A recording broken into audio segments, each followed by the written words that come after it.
शांति की शक्ति से शांति जग। ओम शांति। शांति की शक्ति इस चैनल में आप सभी का स्वागत है। सच्चित आनंद स्वरूप ये जो शब्द है, इसका हमारे जीवन में वास्तविक अर्थ क्या है, इसका पहला पार्ट हमने देखा कि आत्मा सत्य है। परमात्मा अगर हमको पहचान देते हैं कि शरीर को चलाने वाली हम एक चैतन्य शक्ति आत्मा है। आत्मा का मूल स्वधर्म शांति है और शांति धाम की रहने वाली है। और परमात्मा कहते हैं कि मैं शांति का सागर हूँ। शास्त्रों में इसके बारे में कहा गया है कि भ्रुकुटी के बीच चमकता है एक अजब सितारा। यहाँ भ्रुकुटी के बीच में अजब सितारा क्यों कहा गया है? क्योंकि आत्मा इन आँखों से देखी नहीं जा सकती है, क्योंकि वो सुपर नेचुरल है। आत्मा के बारे में कहा गया है गीता में कि पानी इसको भिगो नहीं सकता, हवा सुखा नहीं सकती, आग जला नहीं सकती, शस्त्र काट नहीं सकता। तो आत्मा ये अविनाशी है। तो जब आत्मा का ज्ञान हमारे जीवन में आता है तो हमारे जीवन में निर्भयता आती है, और निर्भयता जहाँ पर है वहीं शांति का वास रहता है।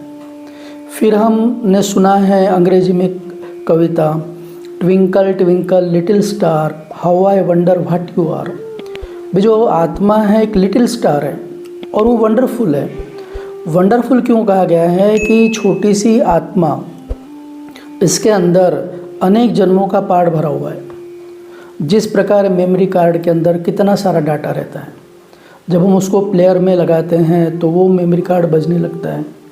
ऐसे ही आत्मा इस शरीर में जब आती हैं तो अपने संस्कार अनुसार करते हुए करती जाती हैं। तो आत्मा में 5000 साल का पार्ट भरा हुआ है।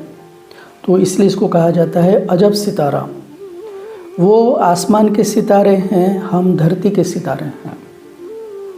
तो जब हमको ये ज्ञान होता है कि मैं आत्मा हूँ, तो हम ध्यान माना क्या? मेडिटेशन का मतलब है ध्यान। तो सबसे पहले हम स्वयं का ध्यान करते हैं। भाई यहाँ अपने आप को ये निश्चय कराते हैं, रियल जो है उसको हम रिवाइज करते हैं, ज्ञान को रिवाइज करके रियलाइज करते हैं। भाई आप जब बार बार ये रिवाइज करेंगे कि मैं अविनाशी आत्मा हूँ, मैं हूँ ही आत्मा, मैं शरीर नहीं हूँ। जो व्यक्ति बदल जाता है उसके बारे में कहा जाता है व्यक्ति ये पल पल में बदल रहा है। ये झूठा है। हमारा शरीर भी बदलते रहता है, छोटे से लेकर बड़ा होता है, फिर जर्जर होते होते दिन खत्म हो जाता है। इसलिए कहा जाता है झूठी काया, झूठी माया, झूठा सब संसार। तो सत्य चित्त आनंद के अंदर, हमारे चित्त के अंदर ये सत्यता रहनी चाहिए कि मैं अविनाशी आत्मा हूँ। और मैं अब आत्मा के लिए क्या करता हूँ? भाई आत्मा के लिए हम क्या कर रहे हैं, ये हमारे इस जो ये एपिसोड हम देख रहे हैं इसका मूल उद्देश्य है कि हम आत्मा के लिए क्या कर रहे हैं। भी जो हमारे साथ जाने वाले हैं उन संस्कारों को ठीक करने के लिए हम क्या कर रहे हैं। तो जैसे शरीर को शारीरिक पिता रहता है, ऐसे ही आत्मा का भी एक पिता है जिसको हम कहते हैं परम पिता। परमात्मा के बारे में कहा जाता है कि परमात्मा ये त्रिलोकीनाथ है। अब त्रिलोकीनाथ का शब्दशः अर्थ ही यह है कि संसार में 3 लोक हैं, एक साकार मनुष्य लोक, सूक्ष्म लोक और परलोक। जो मनुष्य लोक है यहाँ पर आवाज़ है हर जगह, इसलिए हम इसको कहते हैं टॉकी, आवाज़ की दुनिया। इसके ऊपर एक फरिश्तों की दुनिया है जिसको कहते हैं देवलोक, वहाँ पर है इशारे। आप देखो कि सिनेमा टॉकीज़, टॉकीज़ माना आवाज़। इसके पहले मुख्य सिनेमा आते थे उसको कहते थे मूवी। तो ऊपर जो दुनिया है वो मूवी है। उसके ऊपर जो दुनिया है उसको कहते हैं साइलेंस वर्ल्ड, मुक्ति धाम, शांति धाम, परम धाम। जब आत्मा शरीर छोड़ देती तो कहते हैं प्राण पखेरु उड़ गया, भाई ऊपर चला गया। भगवान के बारे में भी क्या कहते हैं? ऊपर उंगली दिखाएंगे कि ऊंचा तेरा नाम, ऊंचा तेरा धाम, ऊंचे से ऊंचा भगवान। तो भगवान का रहने का स्थान ये परम धाम है। और भगवत गीता में परमात्मा ने ये प्रॉमिस किया हुआ है कि जब जब अति धर्म की ग्लानि होती है तब मैं आता हूँ। तो वो दूर देश का रहने वाला आया देश पर आए। इसलिए कहते हैं छोड़ भी दे आकाश सिंहासन, इस धरती पर आ जा रे। तो परमात्मा की को पुकारते हैं कि संसार में आओ, आकर हमको ज्ञान दो। तो वो पारलौकिक पिता है। तो इस प्रकार हमको दो पिता हैं, एक शरीर का पिता शारीरिक पिता, आत्मा का पिता जो परलोक में रहता है वो पारलौकिक पिता, उसको कहा जाता है परम पिता, गॉड फादर। वो निराकार होने के कारण उसको हमने क्या कहा, तुम ही हो माता पिता, तुम ही हो बंधु सखा, तुम ही हो। तो जब वो माँ भी वही है, बाप भी वही है, विद्या भी वही है, तो वो व्यक्ति कैसे हो सकता है? परमात्मा एक शक्ति है। जिस प्रकार बिजली का करंट है, वो ठंडा भी करता है, गर्म भी करता है, सुखाता भी है, गीला भी करता है। करंट आप किसी भी चीज़ में यूज़ कर सकते हैं। ऐसे ही परमात्मा जो है, वो आत्मा को जो सुख चाहिए, माँ का प्यार, पिता का प्यार, भाइयों का प्यार, वो परमात्मा से ले सकती है। इसीलिए कहा गया है कि तुम मात पिता हम बालक तेरे, तुम्हारी कृपा से सुख घने रे। तो परमात्मा एक है, वो सत्य है, इसलिए उनको कहा गया है सत्यम शिवम सुंदरम। और वो परमात्मा जो है, आप देखो कि मनुष्यों के जो नाम हैं ये गुणवाचक नहीं रहते हैं। भाई नाम रख दिया पहचान के लिए, नाम है आनंद, रहेगा परेशान। नाम है धनवंत, लोगों से पैसे मांगते रहेगा। बच्ची का नाम रखेंगे खुशी, बोलते खुशी आज रो रही है। लेकिन परमात्मा का जो नाम है ये गुणवाचक है। परमात्मा ये कल्याणकारी है, कल्याण, इसको संस्कृत में कहा जाता है शिव। तो शिव का शाब्दिक अर्थ संस्कृत में है कल्याण। तो परमात्मा के मन के अंदर सर्व के प्रति कल्याण की भावना है, इसलिए उनको कहा जाता है सदाशिव। तो परमात्मा शिव ये कल्याणकारी है। उनका जो रूप है ज्योति स्वरूप, बिंदु रूप है। आप देखो कि मनुष्य जो है, मनुष्य के माँ बाप मनुष्य रहेंगे, जानवर के माँ बाप जानवर रहेंगे, पक्षी के माता पिता पक्षी रहेंगे। जब हमने कहा कि आत्मा एक सितारा है, भ्रकुटी के बीच चमकता हुआ सितारा, तो आत्मा का जो पिता है वो भी सितारा है, ज्योति स्वरूप, बिंदु रूप, लेकिन वो सुप्रीम है, जन्म मरण के चक्र से न्यारा है। इसलिए गीता में कहा कि अर्जुन मनुष्यों सदृश मेरा जन्म नहीं होता है, मैं अजन्मा हूँ। तो परमात्मा अपना परिचय हमको आकर देते हैं। तो शिव बाबा के बारे में यही कहा जाता है कि शिव अनादि है, शिव अनंत है, जीवन मधुबन शिव वसंत है। शिव है सूर्य, हम शिव की किरणें हैं, ज्ञान उजाला शिव से पाना है। यहाँ वहाँ हम कितना भी भटके, शिव ही अंततः सबका ठिकाना है। शिव समुद्र है, हम सरिताएं, मधुर मिलन के स्वप्न सजाए। शिव सहज समर्पण स्वीकार करता, मधुबन का स्वयं श्रृंगार करता, हर कली हर फूल से वो प्यार करता। अजर अमर शिव पिता अजन्मा है, निराकार है, सत्य सनातन है, हृदय लगाकर प्रेम लुटाता है, भगवान ऐसा अलख निरंजन है। तो परमात्मा को कहा गया है वो अलख निरंजन है। शिव विराट है, हम बिंदु मात्र है। शिव महादानी, हम योग्य पात्र है, बिन मांगे ही अनुग्रह वो स्वीकार करता। तो परमात्मा शिव जो है ये अजन्मा, अकर्ता, अभोक्ता है। शिव परमात्मा के बारे में कहा गया है कि परमपिता परमात्मा सदाशिव निराकार, ओ आनंद के सागर तेरी महिमा अपरम अपार। उनकी महिमा में गाते हैं कि तुम सृष्टि के ज्ञाता हो, वरदानों के दाता हो, हम तुमको पाकर पाए गति सदगति उपहार। ओमकारेश्वर सर्वेश्वर, मुक्तिदाता मुक्तेश्वर, जीवन नैया सबकी करते भवसागर से प्यार। प्रेम ज्ञान हो, धर्म हो, रूप अनूप हो, परम हो, कल्प वृक्ष के बीज रूप तुम इस जगत के सार।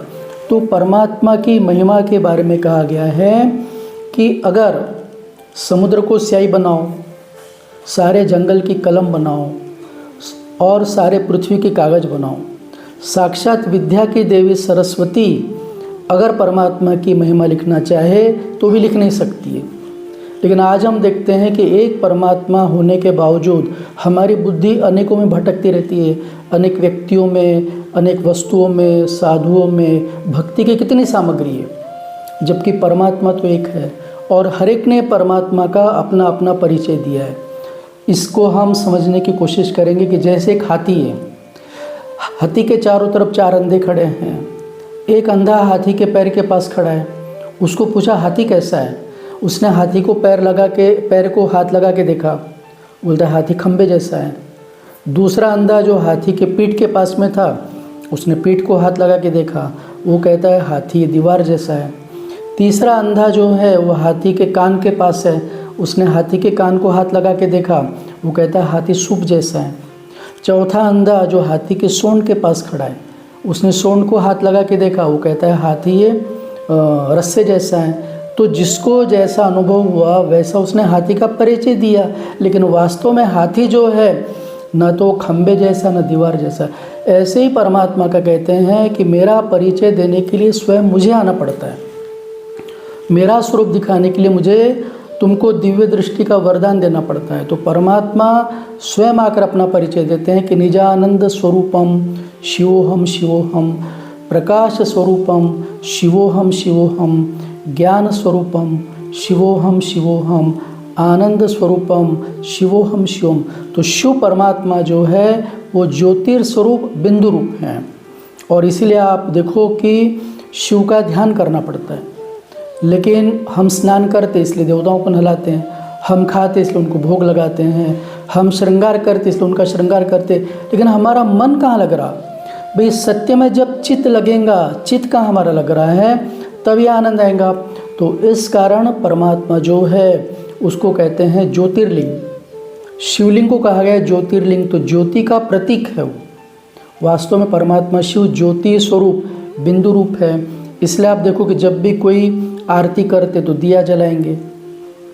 सभी धर्मों के लोगों को परमात्मा का जो दर्शन हुआ है, भाई मूसा को जो दर्शन हुआ वो झाड़ियों के पीछे ज्योति के रूप में हुआ।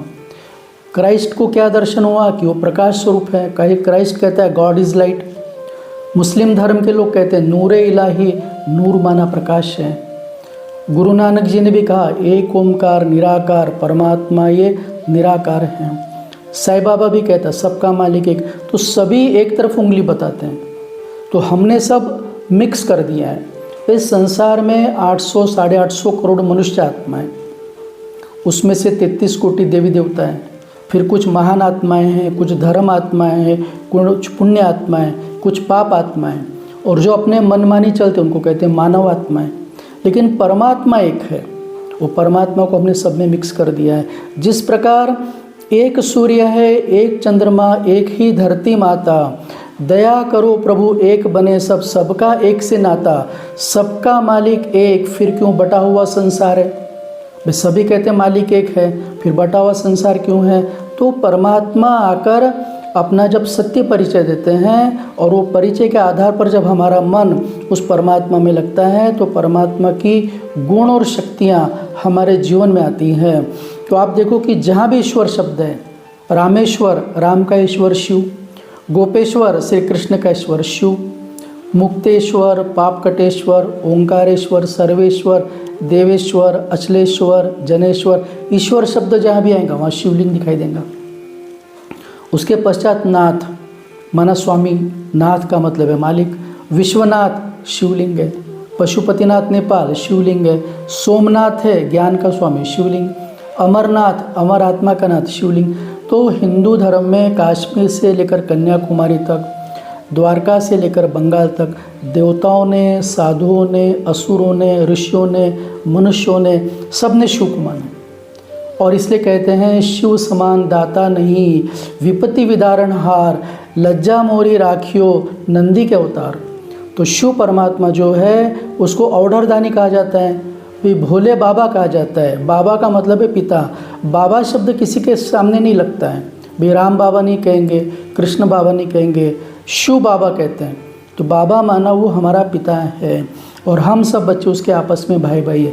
लेकिन कलयुग के अंत में आज अनेक बाबा है, हर कोई अपने आप को बाबा कहलाता है, तो सच्चा बाबा छुप गया वो। तो सत्य पिता सदगुरु हमारा सबसे अति निराला, इसलिए कहते हैं ज्ञान अंजन सतगुरु दिया, अज्ञान अंधेर विनाश।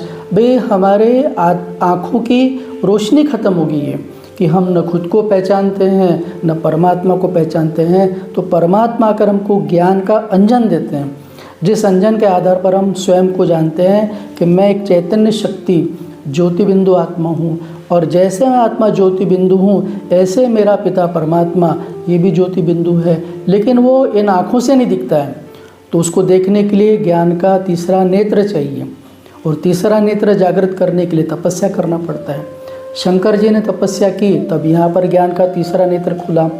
तो जब हम तपस्या करके द्वारा, तपस्या माना क्या, एक बल, एक भरोसा, एक व्रता, व्रत में एक ही हो, वृत्ति में एक हो, इसलिए कहते हैं एक साधे सब सधे, सब साधे सब जाए। भी आप एक को साधो सब मिल जाएगा। तो इसलिए परमात्मा शिव कहते हैं एकाग्रचित होना है तो एक के आगे रहो। तो सच्चित आनंद के अंदर जब हम खुद को आत्मा समझते हैं कि मैं आत्मा शांत स्वरूप हूँ, शांति धाम की रहने वाली हूँ, शांति के सागर परमात्मा की संतान हूँ, और मेरा कर्तव्य है जहाँ मैं रहती हूँ, मेरे परिवार में, मेरे कार्यस्थल पर, हर जगह मुझे शांति के वाइब्रेशन फैलाना है। यही जब हमारे चित्त के अंदर रहता है, यही सत्य बात हमारे चित्त में रहती है, तो हमारे जीवन में आनंद आता है। ओम शांति।